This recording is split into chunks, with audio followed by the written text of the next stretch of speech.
Good morning, ladies and gentlemen. I know a number of you enjoyed our happy hour last night, and I know some of you continue to enjoy it throughout the night, which is why we're a little late in getting started. Some of us are operating on a little less than 100%, but we appreciate your being here for our day two. And let me say that I really appreciate the spirit with which you folks participated in day one. Because again, it is that interaction, it is you posing questions, it is you making sure that when you leave here today, you have all the information you need in order to make informed decisions going forward. Let me also ask you, if you are planning on leaving early today, to please return your badges. I was just informed, and I hadn't appreciated this, and maybe you have, that conferences are the #1 source of waste in our country. Because we give away all this stuff, and we have all this stuff, and then you guys throw it away. Don't do that on this one, right? We're a good, energy efficient, clean, green kind of operation here, so turn in your badges before you go.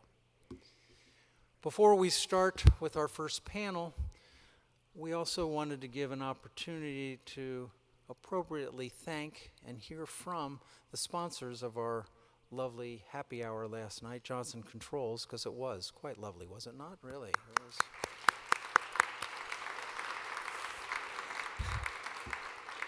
And let me invite Russell Garcia up from Johnson Controls, who specializes in California and is working hard on these kinds of projects, ladies and gentlemen.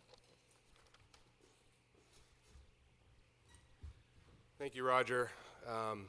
Good morning, everyone. I'm Russ Garcia, and I was going to make a joke about having a big hangover this morning and nobody showing up, and then everybody showed up, and then Roger says that everybody had a long evening. So I'm going to go ahead and talk about the wedding reception we had last night, and the fact that for all who left early, you missed the garter and the bouquet toss last night. I felt like we missed the dancing as well. But it was a great time to huddle up and get to talk with everybody with our hair down. In all seriousness, though, I was hoping everybody would come back today. A lot of important topics. Most importantly, creating demand for these type of projects, getting across the finish line for these types of projects, because at the end of the day, that's all that matters. And for the last couple years, that's all I've been focused on, is creating demand and getting across the finish line. And I can tell you that it's not done by yourself.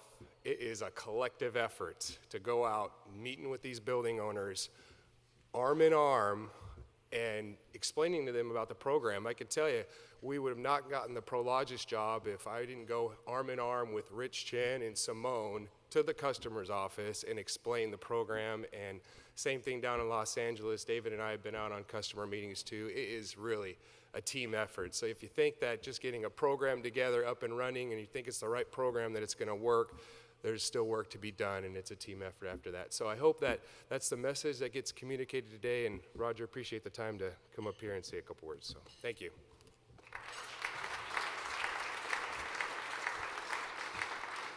Well, I need my team up here. I'm not going to be doing this by myself here. Let's go. Panel number 1.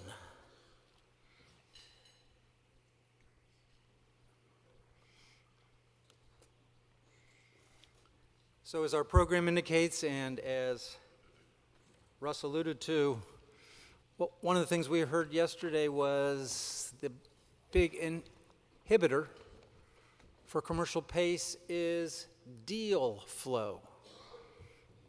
All right, so how do we get some more deals flowing? That's what we'll hear about really for both panels. What it takes to increase the demand, what it takes to get a deal done. So we have some great speakers today to help us in that. We'll start with Cliff Staten, Executive Vice President of Renewable Funding. Thanks, Roger.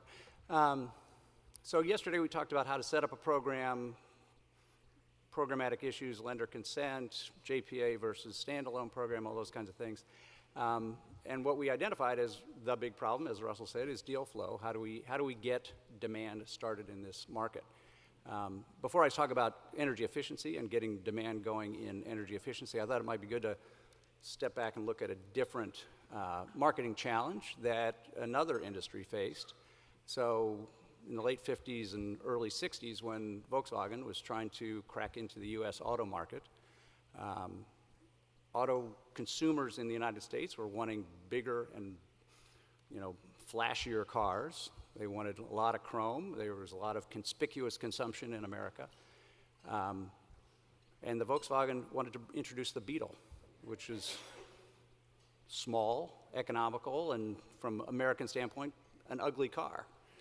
And to make matters worse, Volkswagen had been started by the Nazis, right? So Hitler and the Nazis actually founded the company. Volkswagen means the people's car, so this was their attempt in the German market to create a mass-marketed car. And this, in the late 50s, you're less than 15 years after World War II, so there was still a lot of anti-German sentiment in the United States.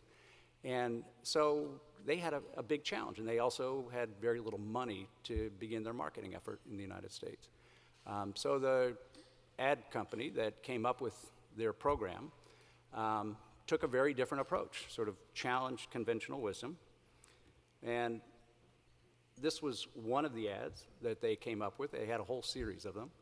And, as you can see, it sort of goes against not only conventional wisdom back then, but conventional wisdom today.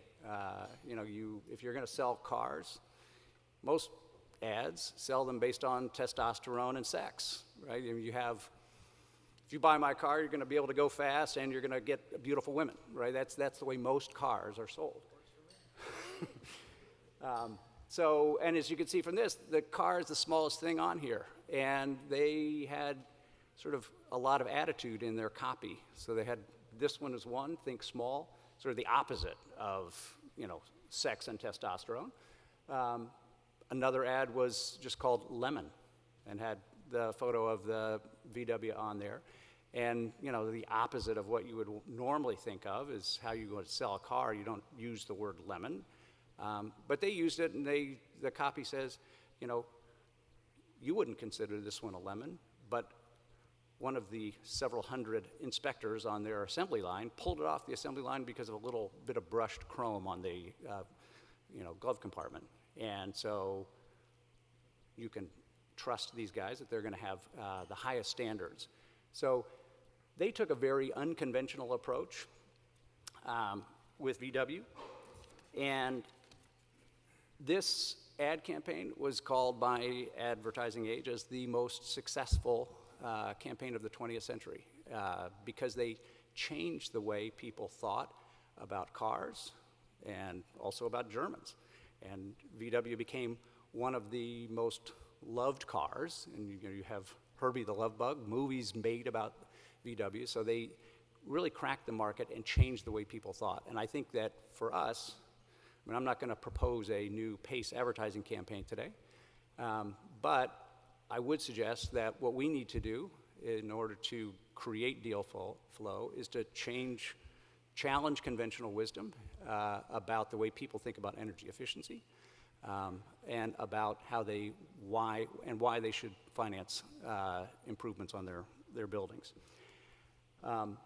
Any kind of marketing campaign has a message. You have to develop target audiences. You have to deliver the message and figure out how you best deliver it. We talked a bit about the advantages of Pace yesterday. I don't think that there's much new here, but Pace works because it creates immediate or near immediate cash flow. There's no upfront investment on the part of the owner. It's long term, which relates back to the near immediate cash flow. The payment obligation transfers to a new owner, so if you are thinking about selling your building, this could be an attractive mechanism for you. In many situations, you can pass your costs on to your tenants. The interest rates can be low, and also it brings green value. In terms of target audiences, and again, I honestly don't think that we collectively as an industry yet know exactly who the best target audiences are. LA County has done a market analysis, paid to have an outside consultant do a market analysis of this market. And some of the things they came back with were Class A and B office space, particularly that's locally owned, retail that's over 15,000 square feet. And George Carriger from Simon Property can talk a little bit about retail over 15,000 square feet. Hospitality, hotels, which are big energy users, and at least in the LA market, they talked about locally owned hotels, solar users, and other big energy users like food processing, data centers. And I know Dave Hodgins may want to talk about the data center that's right down the street that he mentioned last night on the way to dinner. Delivering the message, we are, I think, as programs, cash strapped. There is, I think Howard mentioned yesterday, some money that's coming into programs through the CPUC in California to help market these programs. But for the most part, the marketing efforts are funded either by private contractors and all have to be incorporated into the transaction costs of each deal. So our marketing dollars are slim. So what we've been doing, and I think as this concept just gets underway, I think much of the marketing needs to be done face-to-face. So it is working with our contractor community. Johnson Controls, ACCO is here, a number of other solar contractors, so using contractors to be the sales force for this effort. Developing partnerships with our utilities, meeting directly with some of the building owner trade associations, so the Building Owners and Managers Association, Commercial Real Estate, NAIOP, National Association of REITs, and International Council of Shopping Centers are some of those associations, as well as contractor associations. I know we've got electrical contractors, NECA, and the sheet metal contractors and others who are both good targets for us, but where we have met as programs and also as contractors.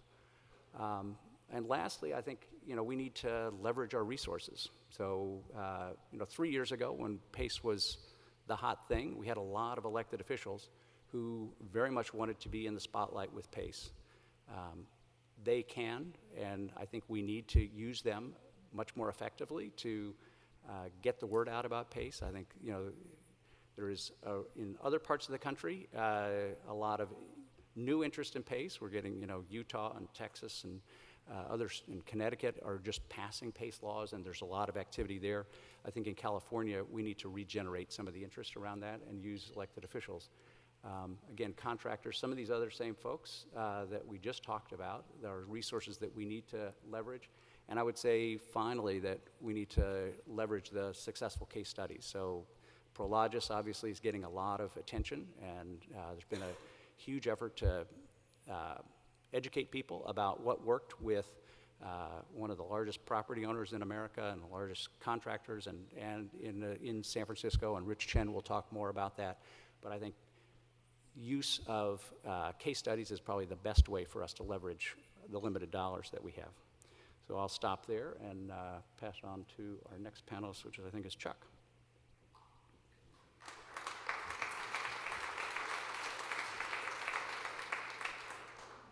Can you hear me okay? So yesterday, actually this morning, I received an email from our Director of Sustainability, and there was an announcement yesterday.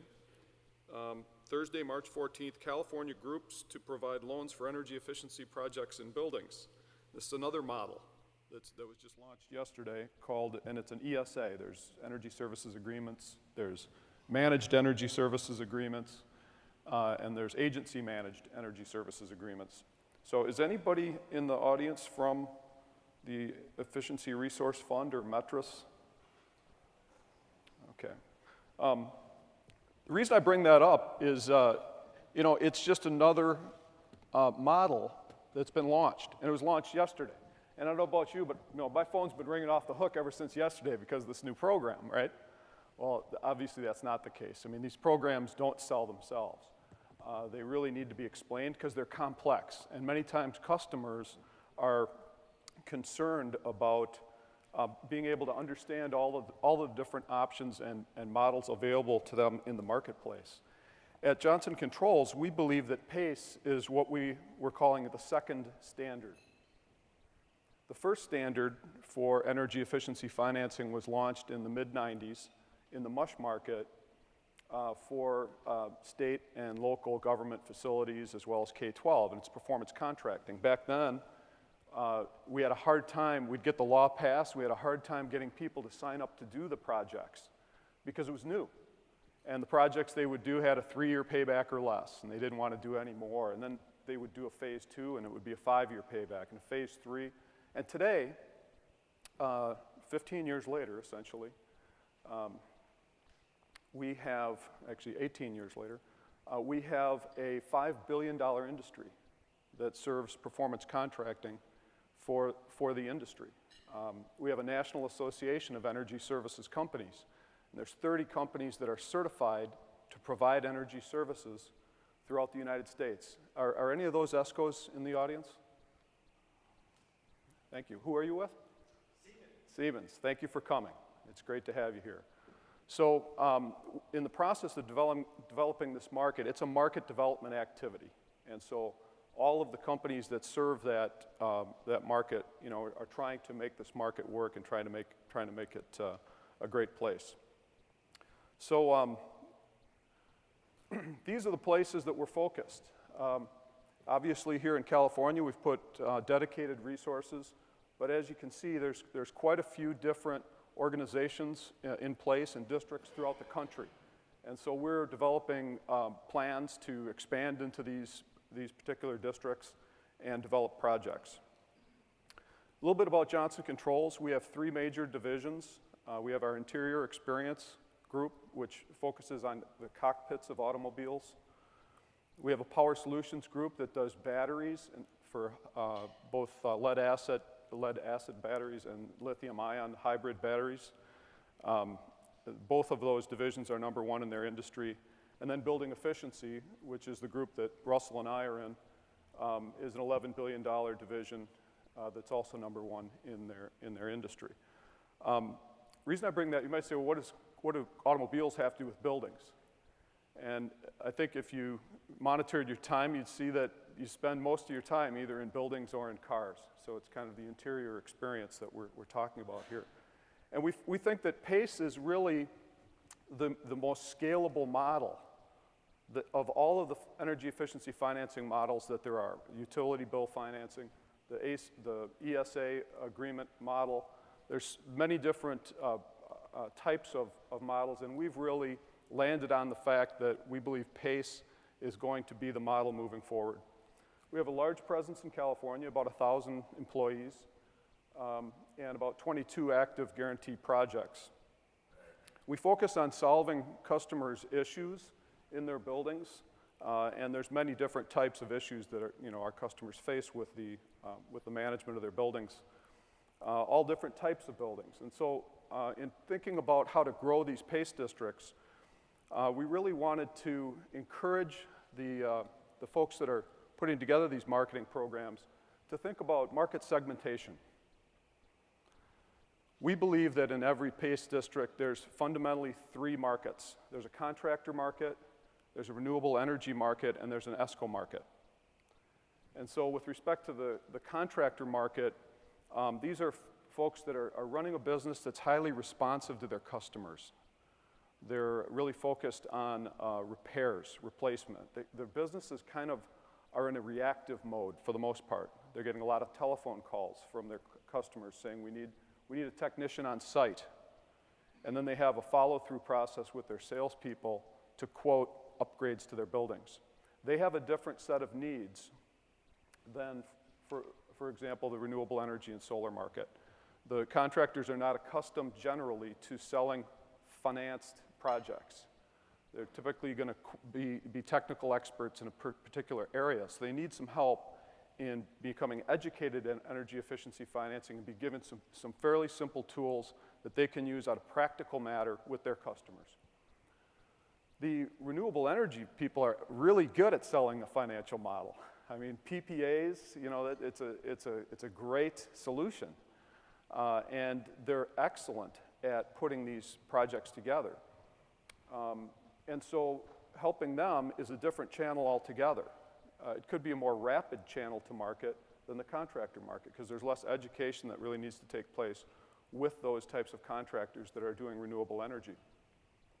And then last is the ESCO model, and that's where we basically customize projects, provide energy savings guarantees, and implement a wide range of technologies for a given market. And Prologis is an example of that type of a project. So as we're thinking about market segmentation, what we like to think about is the voice of the customer. So what is the customer telling us? And I would say that I would fault ourselves and many of my colleagues in the PACE industry that we haven't done enough of that type of research to really go out and talk with the people that own these buildings and do professional marketing research to really understand their criteria for A, why they do a retrofit, why they do an energy efficiency retrofit, why they would choose to finance an energy efficiency retrofit, and why they would select PACE of the various models. And so that's kind of a mystery still to this day.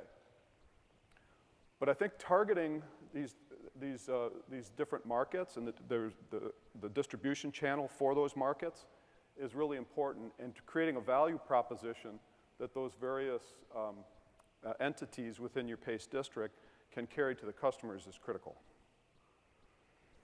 I called this the Grand Slam. You can't see it, but you know, a lot of people say, well, what could we do that would really light up a market? And what we're securing about a project a month right now, nationally. So we have about 9 projects that our team has secured in the last 9 months. And the markets where there's utility incentives aligned with PACE are tremendously liquid. So in other words, those markets go to market very quickly. It's a situation where a utility would offer, instead of just a rebate for a technology, they would offer a rebate for a deep energy retrofit. So they would reward the customer to do more energy efficiency in their building, to do a longer payback, for example. And they would potentially receive a bonus more than they would get if they just did individual rebates. So having the incentive to do larger projects would be a great carve-out for a utility and would help the utility accomplish their goals also. Some of the other types of utility incentives that don't always align are energy audits, for example. If you pay 100% of an energy audit, the customer has no skin in the game. Of course, they're going to have the energy audit done, and then they have a report in front of them, and they may or may not act on it. So we like to encourage districts, if they're going to somehow create a utility incentive and they're going to try to ameliorate the cost of an energy audit, that they would pay part of it or make it contingent on the project going through, because then the customer has some skin in the game. So just a couple notes on Prologis, and you'll hear more about it later, I think. It was a great project. We primarily did retro commissioning, lighting, and solar. We achieved substantial energy reduction as a result. The project is, I shouldn't say it's not complete, it's still under construction, but we anticipate substantial savings. So thank you very much.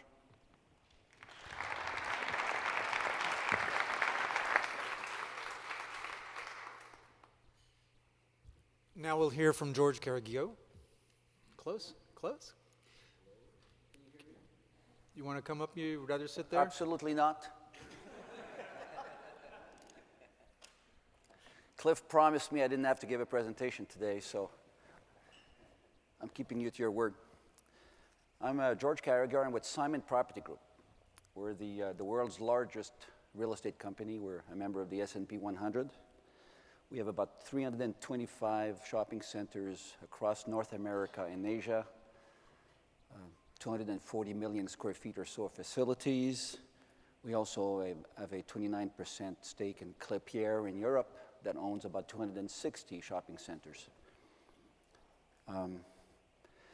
We're also a very important part of the social fabric here in California. We have over 20 facilities that you probably know. I'll name a few: Fashion Valley, Mission Viejo, Brea Malls, Ontario Mills, Del Amo Mall, Stanford, Gilroy Premium Outlets, Camarillo, Carlsbad, Desert Hill, Napa Valley, etc.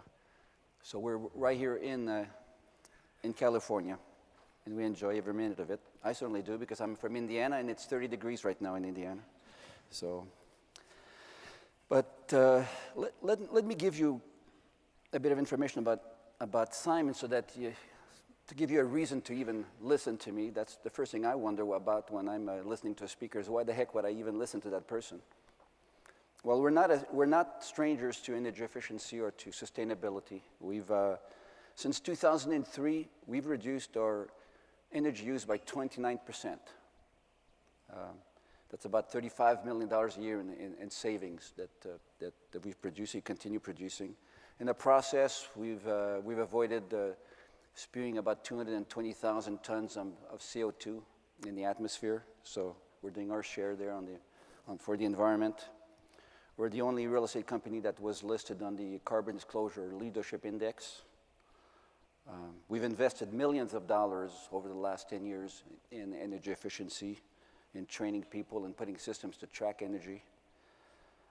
We're doing on-bill financing right here in California at Mission Viejo. At the time, we installed the largest solar array at a landlord facility in Mission Viejo again. That was quite a few years ago.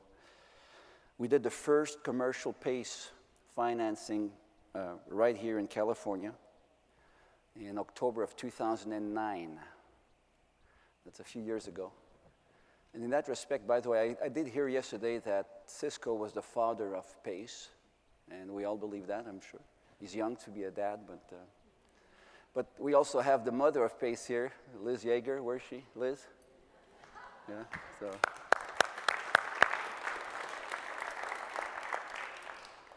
I can tell you without a doubt that if Liz had not been at Sonoma County, we probably would not have done the PACE financing then. And I think you've done, what, 58 commercial programs since then? So congratulations. Yep. We did our last PACE financing in Ohio last year, about $1.2 million. We're working really, really hard in California, in Florida, in Michigan, New York, and Connecticut to implement PACE financing for our projects. I personally am on the board of PACE now, so we do have a great interest in PACE, and we think that it's certainly something that we want to continue pursuing very aggressively. But as Russell said before, and as David said yesterday, energy efficiency is really hard. Let's put PACE aside for a second. Energy efficiency is hard work. It's incredibly hard work. I know, and I'm surprised I still have hair on my head after 30 years of trying to get energy efficiency projects off the board. You know, you walk into a hotel and you'll always notice the lobby. You'll always talk to your friends about how good the beds were. But I guarantee none of you went back to your friends and said, they've got a really efficient chiller in that hotel. You walk into a hospital and you want to be in the MRI machine that doesn't make you claustrophobic. Who cares if it's $5 million and if as a 5% rate of return, it will create buzz for the hospital and they'll invest in that machine way before they put a solar array on the roof that nobody will see. At Simon Property Group, it's tough to get projects approved. We compete every day with other requirements for capital, and it's not easy. So energy efficiency is not part of the core competency of most of the customers to whom you, as a group, will be marketing. That's the bottom line. Very few people understand energy efficiency. Even those who understand energy efficiency realize that energy efficiency is not a market-enhancing activity. It doesn't increase sales directly. Those who think about it realize that it may. But it's very tough to convince your board that to invest millions of dollars in something that nobody will see and in something that nobody really believes will enhance their market position. And think about it yourselves. I mean, if you have an air conditioning machine that works well enough, that's long in the tooth and may not be that efficient, and if I told you today, you know what?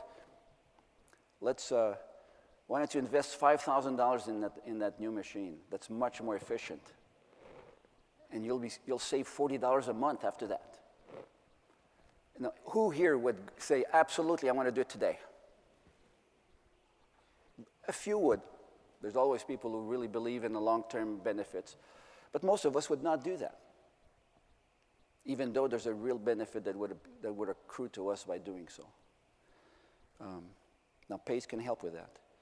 Most importantly, for other companies, it's an issue of scale. Energy efficiency just does not produce the scale that most people are used to or expect. Simon, for example, and we're an exceptional company in terms of our size, but at Simon Property Group, to create 1 cent of dividends, we need to generate $3 million of net income. Our dividend right now is around $5 per share per year.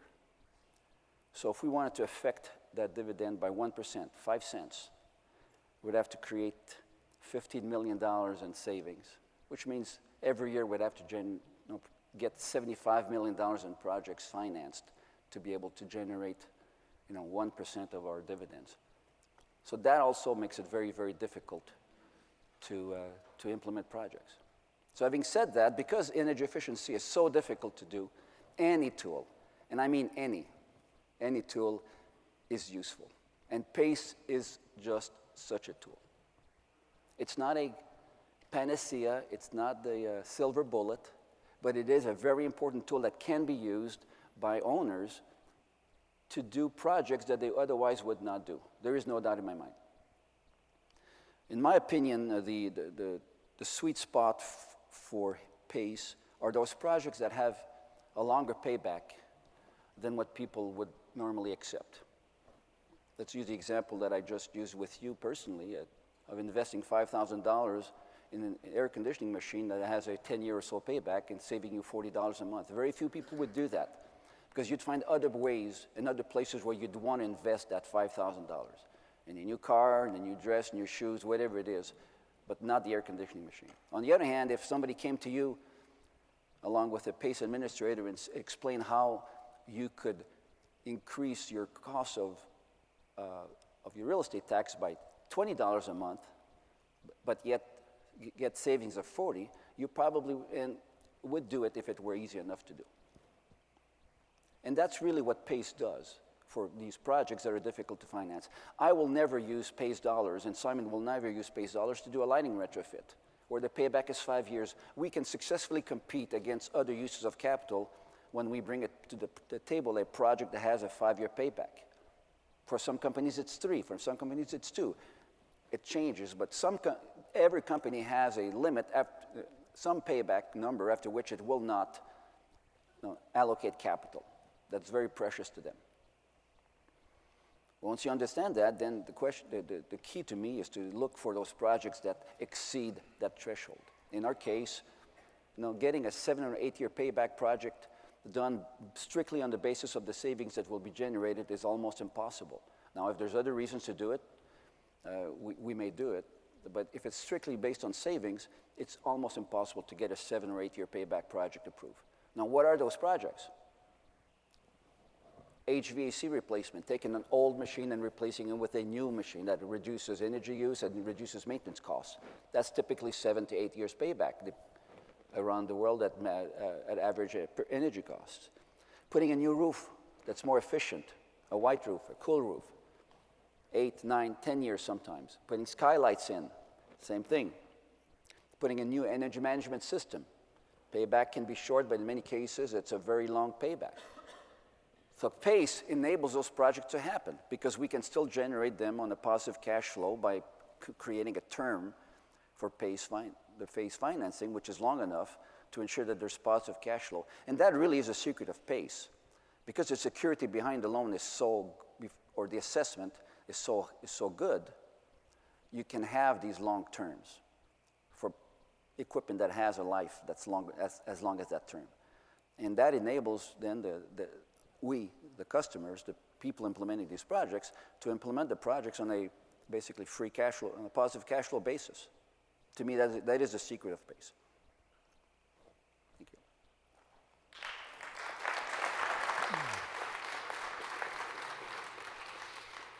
Thank you, George. Our last speaker on this panel, I personally invited back so that I could say his name correctly this time. Dave Hodgins. Is that close? Hodgins. Really? Fire me. Can I sit? Can I sit too? Absolutely not. Absolutely not. Thanks. No, I think the panel's covered a lot of what I was going to talk about, but I just wanted to second a few things that each of them said. You know, when I'm talking with property owners that are interested in energy efficiency, let's say, maybe that can be a stretch, but this issue of competing for capital is an important one, and if we can recognize that as we're talking with property owners and talk about PACE as a way to free up their limited capital for investment in whatever their core business activity is, whether that's buying buildings, whether that's MRI machines. That's important. That lets us get efficiency projects done and separate that from the core business, because a business is not the building it's in. A business is the business. Just an example, I had a meeting with the CEO of a hospital a few months ago. They had 3 out of 6 elevators did not work. And they hadn't fixed them, but they had just recently bought a new MRI machine. It was about a $900,000 investment, paid for itself in 6 months, and then just thrown off cash like crazy. But they had 3 elevators out of 6 that are not working. I think that's just case in point. And so they were therefore interested in PACE because that lets them spend their capital on the projects that are going to win every time and still get the elevators fixed. So I think talking about that was important. And also with project types. PACE is long-term, off-balance sheet, non-recourse financing. Those are magic words to a property owner. And it's because it's long-term, it lets these bigger projects get done, as George said. And you know, something I always say too is 90% of the buildings in this country are 25 years old or older. That's a fact from Lawrence Berkeley National Labs.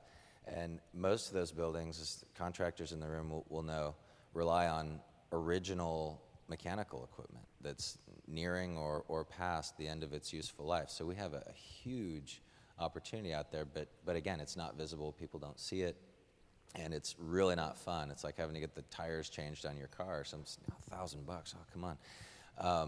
But you got to do it eventually, and so that's the point where we are in many markets. You know, to Chuck's point about different audiences within the contractor community, I found that to be very true. The solar guys especially are very savvy on the financing. The other types of contractors are not used to bundling financing with their in their sales process, and so it takes more work on the part of programs to help them understand it. But I think we're improving as a group in how do we message this, and how much, I think is another important point, is how much does each group need to know before they bring someone in? It's the key points.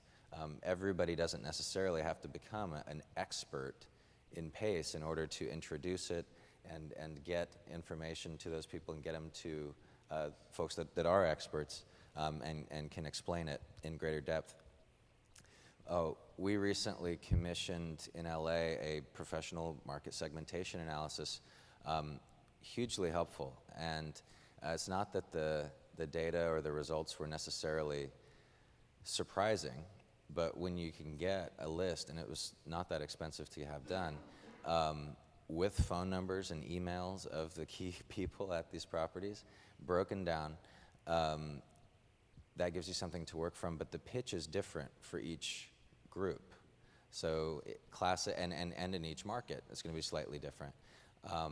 But for us in LA, we've got big vacancy issues in the Class A office space. It's 25% vacancy. If we can point, and we have information about operating costs for the building across the street and their vacancy relative to the guy that we're talking to, and we can say, look, the guy across the street's got operating costs 50 cents a square foot below yours, and by the way, he's at 85% occupancy and you're at 75. let's talk. Let's talk about how you lower those operating costs. So the pitch changes depending who you're talking to. So that's property owners, contractors. Another key group, and it was talked a little bit about yesterday, is the existing lenders. Why should they pay attention to this? I think actual projects help.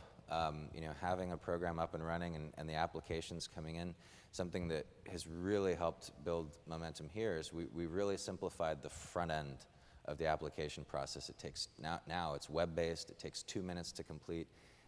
Doesn't even require a signature. Even the contractor can fill it out. So, no fee, and so we can get people in, and that gives us a borrower to talk to the bank about. And with Natalie Trojan yesterday was talking about the progress that we've made with JP Morgan. That came from one tiny project here. It was a furniture warehouse in Monrovia. It's a $100,000 project, but that got us all the way to the C-suite of JP Morgan Chase, and now they have a C-level executive as the point person on PACE. So every little real project helps because that's a dialogue that we can then start with the banks, or existing lenders, may not be a bank, and talk about, as the panelists yesterday were describing, why this makes sense, and correct any misconceptions they may have about PACE. But to back up for a second, I think it's important to put all of this in context because, again, energy is not a major priority for most businesses, okay? So we have to capture their attention and draw the connections to top-line drivers, whether that's sales per square foot if I'm a retailer, rents, occupancy if it's office, room nights if it's a hotel, what have you. And a lot of folks don't follow this as closely as we do. Most people are not aware that AB 1103 is supposed to go into effect this year, actually. San Francisco's got its own disclosure ordinance, but these things are proliferating around the country, these kinds of disclosure requirements. And in recognition of that, or anticipation of it, perhaps, the Department of Energy signed an MOU with the Appraisal Foundation. Who knew that? I mean, we don't even know. And that's happening. They've already convened a group of subject matter experts. They're about to publish the first draft of a competency guide for appraisers to value high-performance buildings as distinct from non-high-performance buildings. So that helps all of us to sell PACE because every time a building goes to be refinanced or changes hands, there's an appraisal done. And now these guys are going to have to look at that. So energy performance is going to be factored into every transaction. Again, top-line drivers, and putting it in context. Not to mention, AQMD. Folks from other states probably have similar organizations that are regulating against refrigerants, which are found in a lot of these older mechanical systems. As I mentioned, most buildings are old. You can't have R22 in your cooling systems anymore. If it leaks out, it kills people, gives you cancer. It's expensive. You have to pay fines to contain it, or you can retrofit and have the benefit of a better operating, more comfortable, more efficient building. So putting things in context, I think, is important, starting at the beginning, because again, we shouldn't assume that anybody we're speaking with is aware of the context and why they should be paying attention to energy in the first place. So then it becomes a conversation of, okay, I get it, how do I pay for it? And that's when we can talk about PACE and the issues that it really solves. So I think I'll stop there and save time for questions.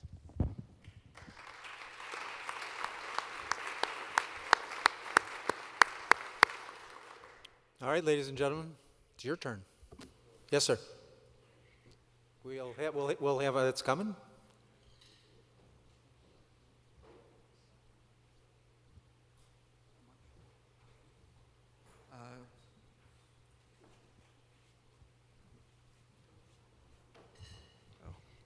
Okay. Is it on? Oh, there we go. Okay. Kevin Smith, Fresno EDC.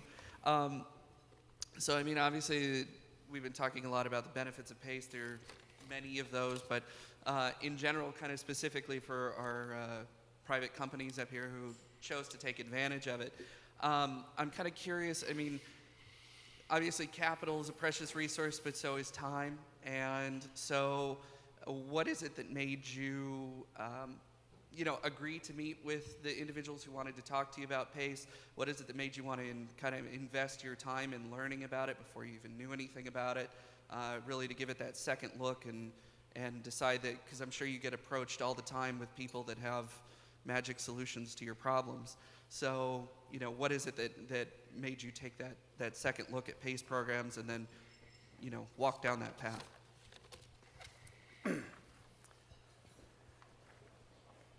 It really had nothing to do with PACE and everything to do with energy efficiency. And I was telling the story yesterday to somebody that when I joined Simon Property Group, I was told, George, why would you save us energy in a common area? And I looked at them very, with wide eyes and said, what do you mean? He said, well, every time we spend $1 in the common area, we pass it on to our tenants, we add on a 15% administrative fee, and we make 15 cents. Okay, that. So if you reduce the energy use to 80 cents, then you pass on the 80 cents, and that's 15% margin on that 80 cents. You've just lost the margin on 20 cents. That's the first answer I got from our CFO and everybody else who operating the company. So I had to sell the concept of energy efficiency to begin with, and that was a big barrier to get across. And after digging a bit in our books, I did realize that even though in theory, and that's the big thing that I want you to all remember, is people talk about theory all the time, but in practice, you really need to get into the nitty-gritty. In theory, we did charge $1 and pass it on, and with our administrative fee to cover overhead. But in practice, we only recovered 80 cents on every dollar, or something like that. So for every dollar we spent in the common area, it cost us money because we didn't recover everything from our tenants. So that was very important. That made people believe that perhaps we should be looking at energy efficiency as a corporation because it would increase our net income.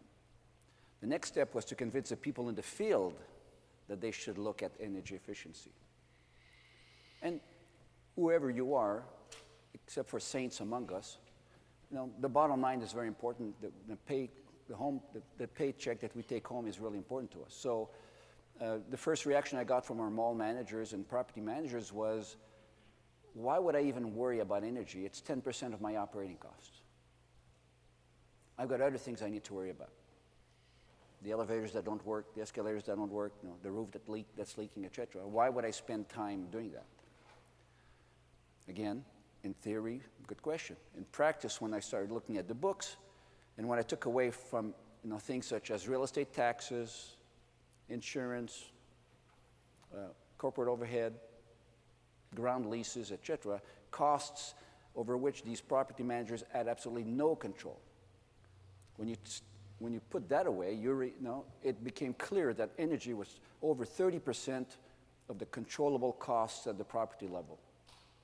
30%, which meant that if they could manage that cost properly, it would have a really big effect on their net income.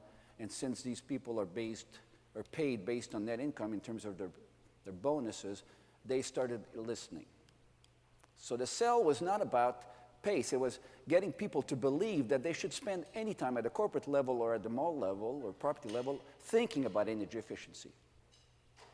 So once you start thinking about it, then you say, okay, I've got this great project. In the case of Santa Rosa Plaza in Sonoma County, the mall manager had this nice roof, by nice I mean 25 to 30-year-old roof, that was definitely past its prime, that was not energy efficient, and she needed to replace it. The problem was that she needed $600,000 or so to replace that roof.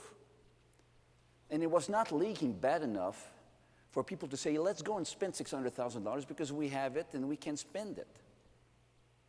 She knew that she would have to fight really, really hard to get that $600,000. And most likely, she would have gotten it over 3 or 4 or 5 years, doing a bit at a time, doing the worst part of the roof first this year, another part next year, and getting teardrops of capital allocated to her so that she could do that. And then comes Superwoman Liz Yeager, with her cape and everything, and says, you know what? I can help you. That's what happened. Somebody said to us, we'll provide you the money. You'll reduce your energy costs. It's going to be an assessment on your tax bill. And you pass on the tax bill to the tenants who are going to benefit from the roof retrofit because of the lower number of leaks, better operations. It was a pretty easy sale. That's how it happened. Unfortunately, and that's what I want to remind everybody in this room, that was October of 2009. Here we are 3.5 years later, and the programs are working well in California. We have great groups. We spent quite a bit of time a few days ago with the people at Renewable Funding to look at many projects across many malls that we intend to implement this year. But if you look across the spectrum of the policy across the country, it's tough. In Florida, we're working hard, but it's still many municipalities or counties have not opted in yet. And in Connecticut, the situation is the same. In New York, the situation is the same. In Michigan, there are different types of problems. In Illinois, the law is really a bit weak in terms of how it's written. So there's problems all over the place. But it's a great tool for people to implement energy efficiency work. But don't forget about the fact that they will not use that tool if they don't want to do energy efficiency to begin with, and that is a tough sell for the reasons I mentioned before. And I also want to tell you that don't start thinking that PACE is the magic bullet because of what I just said. Because not all companies think clearly all the time. Most of the time they do, but it's not all the time. And I know from experience, having developed projects in my previous lives, I went to a big customer in Florida, a big industrial customer, and we had developed an energy retrofit project. The energy retrofit project had a 4-year payback. A bit too long for that company that needed the 3-year payback to implement a project. So we brought in financing to the table as well as energy savings guarantees. The people in the mall at the manufacturing level were excited. The people up the line were excited, but somebody said, you know what, we should do a purchase analysis on this, because effectively, we were offering to lease the lights for 4 years or so, and somebody said, well, maybe we should buy them. Let's do a lease-buy analysis. Financial group did that and came back and said, yep, we've completed our analysis, and we should buy this product. We should not lease it. So the manufacturing group went up, yay, let's go and get the project done, and said, let's go and get the capital for it. And they said, well, no, you cannot have the capital for it. So no, you cannot lease it. No, you cannot have the capital for it was the answer. And PACE can get itself in that position too. So not everybody thinks logically all the time. But most of the time they do. That's a good news. But understand that PACE is a tool. It's a very important tool for those longer-term projects because then you can remove a big problem off the table. But what Russell said before is true. It's really a game where you do have to have many participants to win. Next question, ladies and gentlemen. Yes, sir. Thanks. Andrew Beggs with Siemens. So, George, you mentioned the project you successfully accomplished using PACE in 2009. How many other California properties does Simon Properties have? How many properties in California does Simon own or manage? More plus or minus a few, 22, 23. You know, clearly you're someone who's passionate about energy efficiency, and you've convinced the organization to lever this program once. So in the last 3.5 years, has there been any other opportunities to lever PACE funding again on any of your other 22 properties? We've done one in Petaluma, a very small HVAC replacement projects. We haven't done anything else since then. But even in California, which is the mecca of PACE, you cannot do PACE financing in many places. Brea Mall, for example, is in Orange County. Ontario Mills is in Orange County. And you can't do PACE there. Yep. We're working in places where, so when we look at the target, and this year we're really focusing on it, now that the first, California First is pretty much all over the place, we're saying, okay, where is our property? And in that property, as the local jurisdiction bought into one of the programs, whether it's California First or another program. So our goal is to go there. But until now, until this year, there was very limited penetration of these local jurisdictions that had bought in. So we've got 2 in California, 1 in Ohio. We're working really hard in Florida. Florida has 4 PACE programs ongoing right now with 4 different administrators. But most of the localities have not bought in. We have 1 property in Miami that is in an area where we could do PACE, but it's surrounded by 6 other properties that is in Dade County, and Dade County has not bought in yet. If you will allow me, do you have a property in LA County? I believe you do. Yes, we do. So would you consider PACE funding to finance a project in LA County? We will run towards the people who can bring us PACE financing in any county, in any jurisdiction. So, and last question, it sounds like the primary motivation for the people you have to convince internally isn't so much the energy savings, it's the capital budget or capital cost avoidance of having to pay for out-of-pocket things like a $600,000 roof, a $600,000 chiller, et cetera. It helps complete the sale. None of these, we can talk here in theory, but in fact, in practice, every project is different. Every property is different. I may be able to sell a project very easily at Fashion Valley Mall in San Diego because it's a great performing mall. And I may have a tougher time selling the same project at a middle class type of mall property that we have. I may be hitting our capital committee on the day where we just announced that we've raised billions of dollars for 10 years at 2%, or I may hit them the day after we had a little problem that we had to deal with. So people think about projects differently. PACE helps. PACE is a tool that helps. The more arrows you have in your quiver when you try to push energy efficiency, which we know is really not on top of mind for most people, the better off you are, and the more the chances you have of pulling that bird down. Thanks.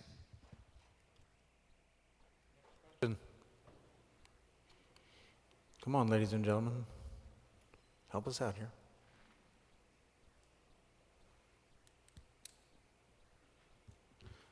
Do any of our panelists have questions for other on the panel? I got a question out here. I'm sorry. They handed me the microphone, and it's too late now for you, right? Talk a little bit about the role, and this is for, I think, there's a good mix to answer this question. The role of programmatic marketing, because a lot of times we're looking at local governments or programs that are going to market out the availability of PACE through TV. I know Fresno's done some TV recently, through mailings or other kinds of marketing efforts, versus the contractor sort of property owner mechanism where you're actually working through these channels, where the program itself is kind of behind whoever's selling the project. Be interested, as we've been talking about both ways, how much experience we've had on either one of those, and whether we think there's advantages or disadvantages to either, or ones we should prioritize.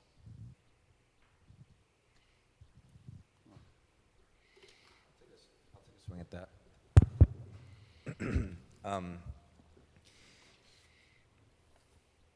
I think there definitely is something to be said for kind of mass marketing, because as we've been talking about, it's not top of mind for folks. Somebody, actually the former governor of Colorado, gave a presentation week before last, and he had a great stat, I thought, from Accenture. They did a study that said that the average American spends 9 minutes a year thinking about their utility bills.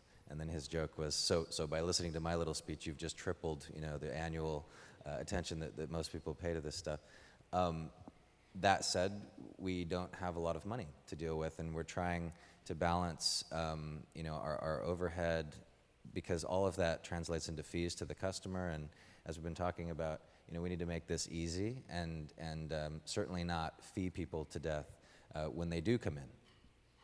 So what we're doing is using the market segmentation analysis to be very strategic in our outgoing efforts.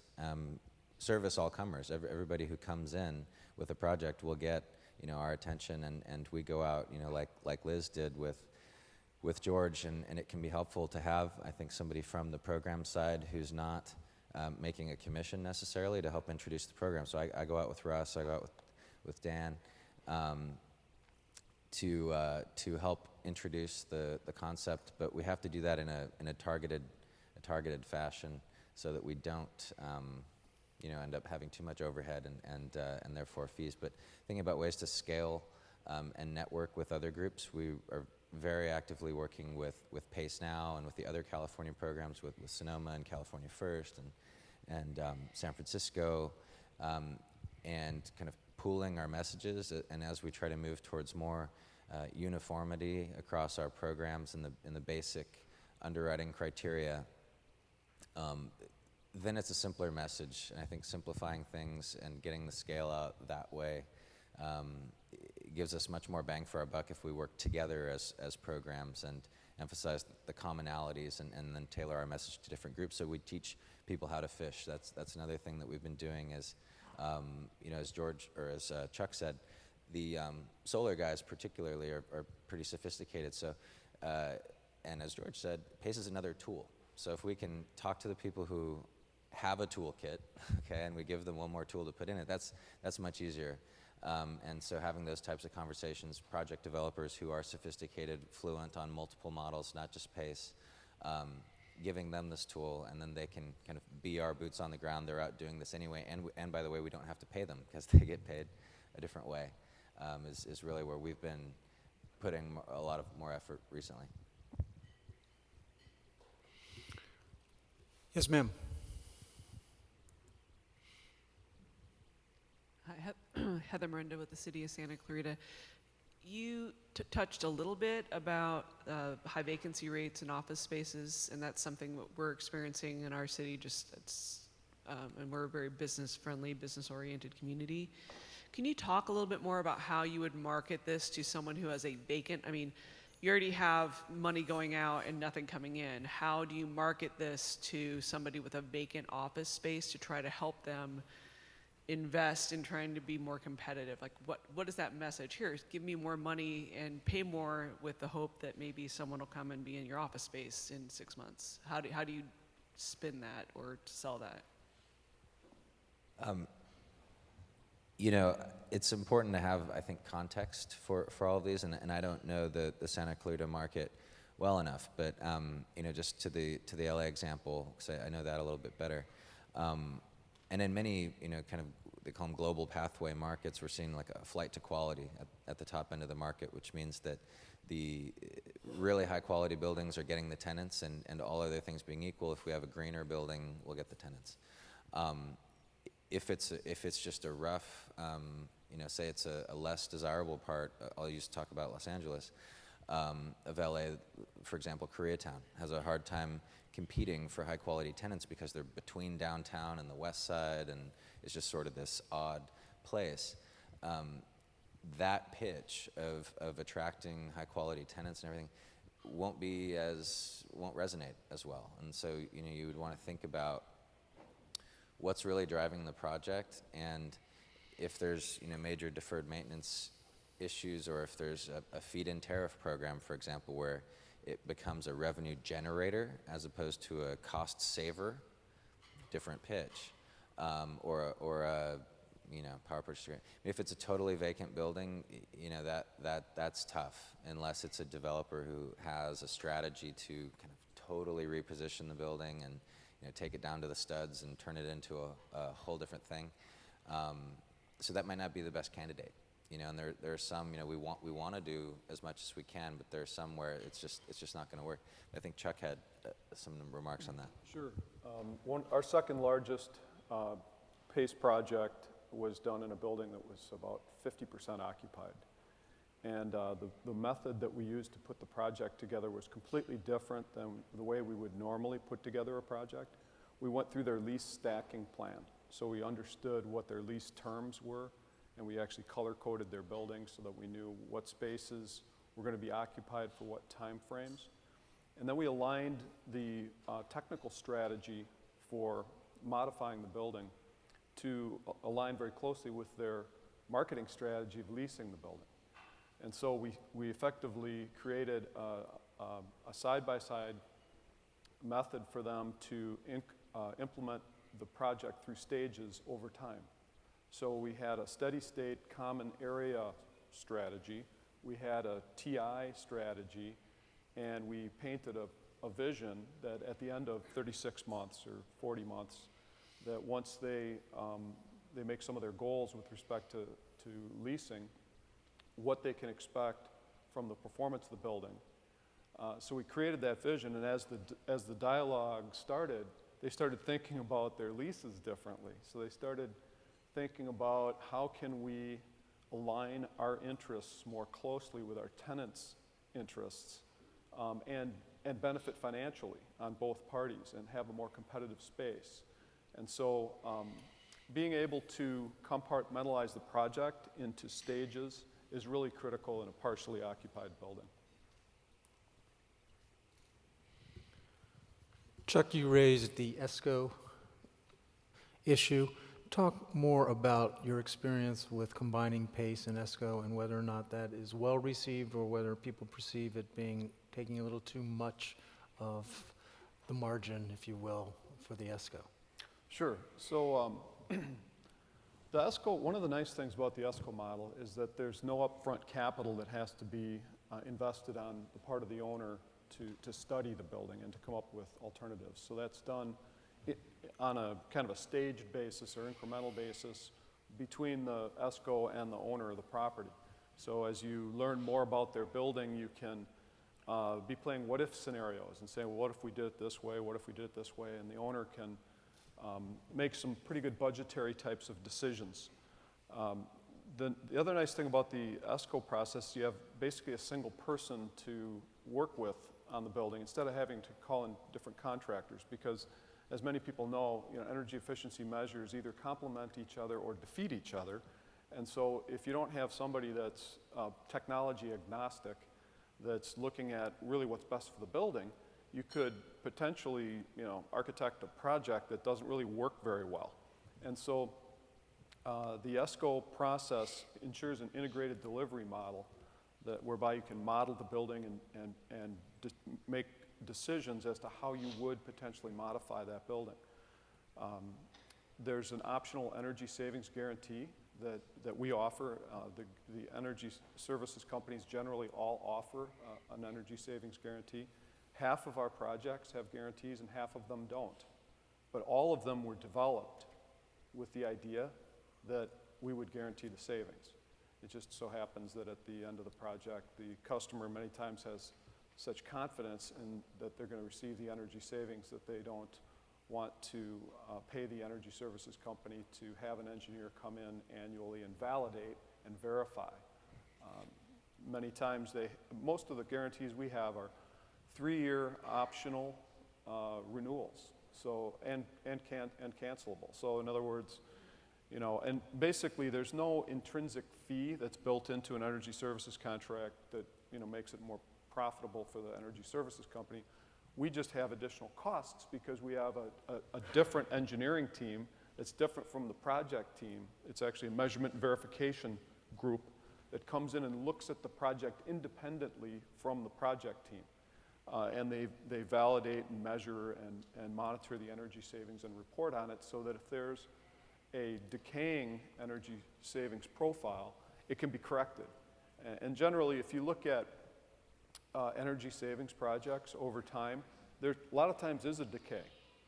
Things start getting, the method of operating the building might change. You might have turnover within the building. There are things that can cause the energy savings of a project to decay over time. With a guarantee, you keep it in check, and you're always fine-tuning, and in some cases, super exceeding the amount of the guarantee. The guarantee costs on a project are usually less than 1% of the project cost. So it's really a pretty small amount as it relates to having the investment grade understanding of what that saving stream is, because you're using that to finance the project. So that's a little bit about the energy savings, energy services company's approach. Thank you. One of the issues that was raised previously was the need to validate savings in order to market going forward, to be able to show businesses, look, this is what's happened when we've done this. George, have you validated the savings that you've done, and shown your management, look guys, this is penciled out here, here, and here. Absolutely. Yes, but I have to tell you something here, and again, it's another reason why energy efficiency projects are so difficult. You cannot measure savings. It's impossible to measure savings. You can measure the use before and the use after, and the difference is the savings. And nothing is black and white. Did you increase the number of people in the building? Did you change the way you operate your hours? Did you change the number of computers? And you get into this whole discussion about how you establish a baseline, how you can. Those are not easy concepts for most people. If you have a propeller head in your group, an engineer, it's easy. But it's not easy for most people.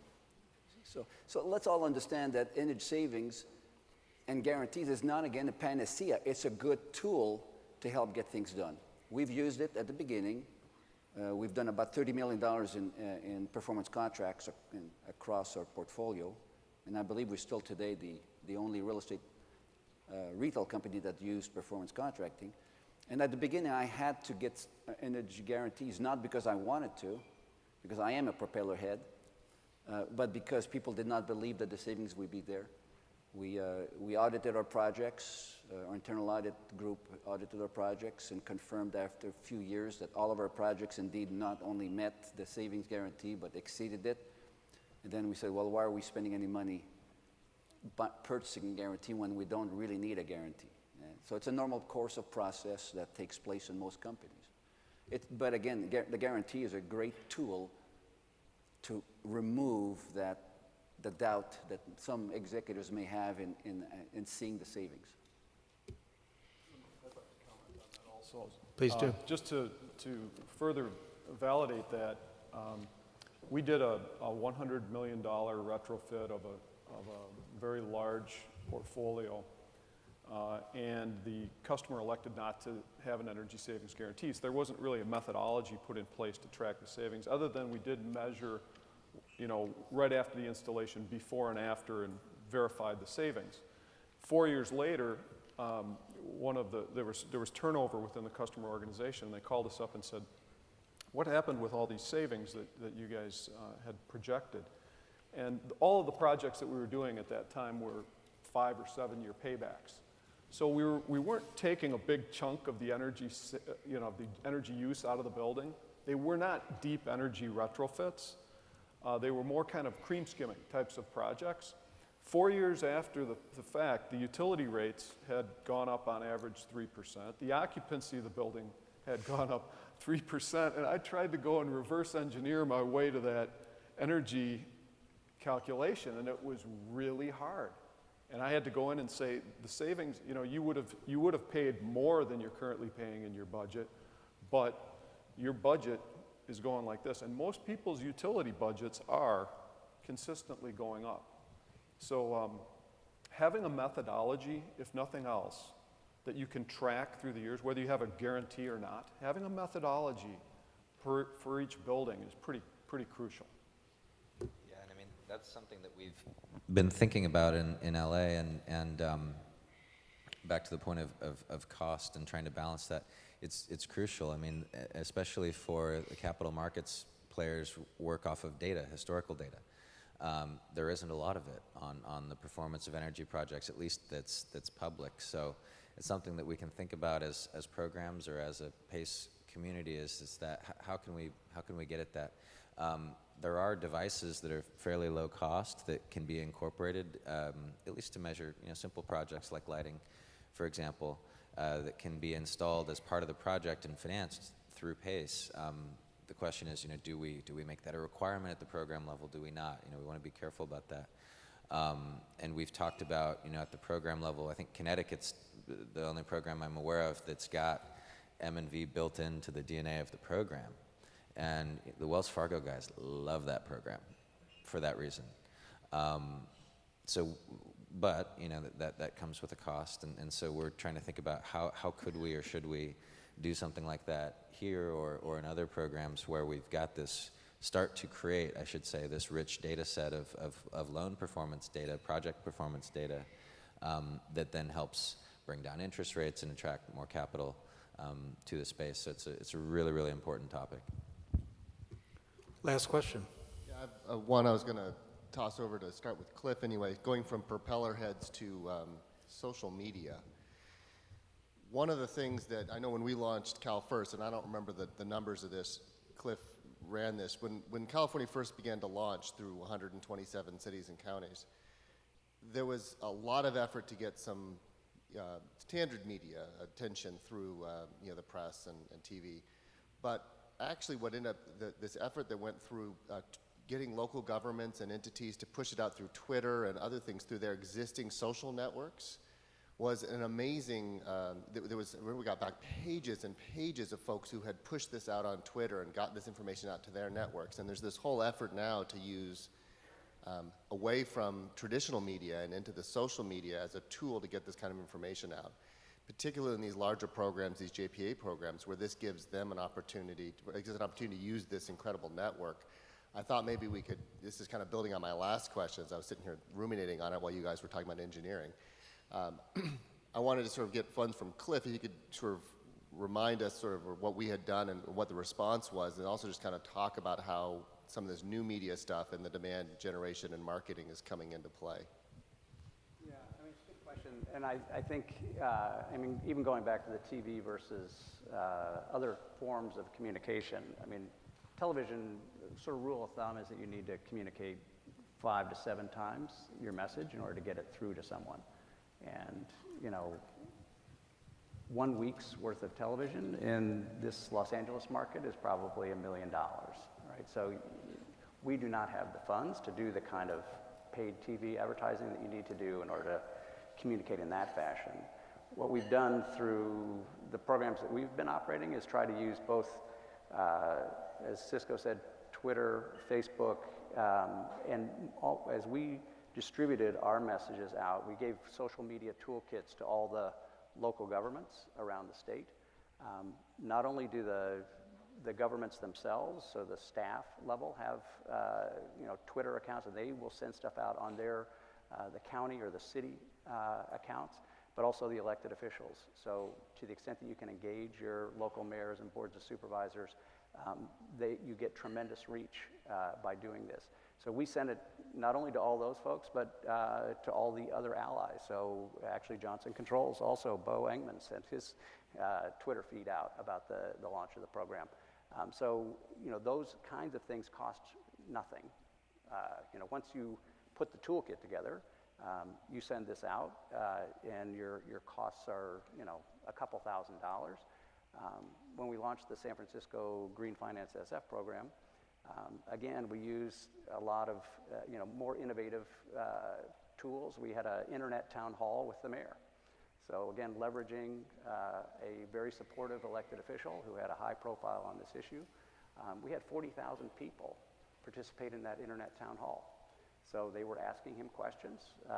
We had an hour to go through what is PACE. Now this was back in the residential days, so we had the opportunity to talk about residential to homeowners, and 40,000 people for a town hall is unheard of, and a huge, a great way to communicate with a lot of folks, and it cost us virtually nothing to do it because of the technology. And those kinds of tools are available, and really good ways for programs and local governments to leverage the resources that they have to communicate through elected officials and leveraging their profiles in the community and their trusted resources in the community in many places. Not all elected officials are trusted resources. Excuse me, I'm sorry. But Roger would support me, I'm sure. Well, let me conclude this panel on that point in terms of the popularity of PACE programs with elected officials. And let me just say, it's a no-brainer for elected officials. I mean, this is the kind of program that everybody says, let's see, we're going to create green jobs. We're going to reduce emissions. I've got the real estate community supporting this. I've got the Sierra Club supporting this. I've got my apartment owners supporting this. I've got my labor organizations supporting this. There is no downside politically with respect to this. So do leverage your public officials with respect to this, because there are ways that we can amplify your work, and that's what we'd love to be able to do, because it doesn't cost us anything. With that, ladies and gentlemen, I understand the coffee has kicked in and that we'd all be well served by a brief break before we get to our second panel. So be back in 5 minutes, and let's thank this one.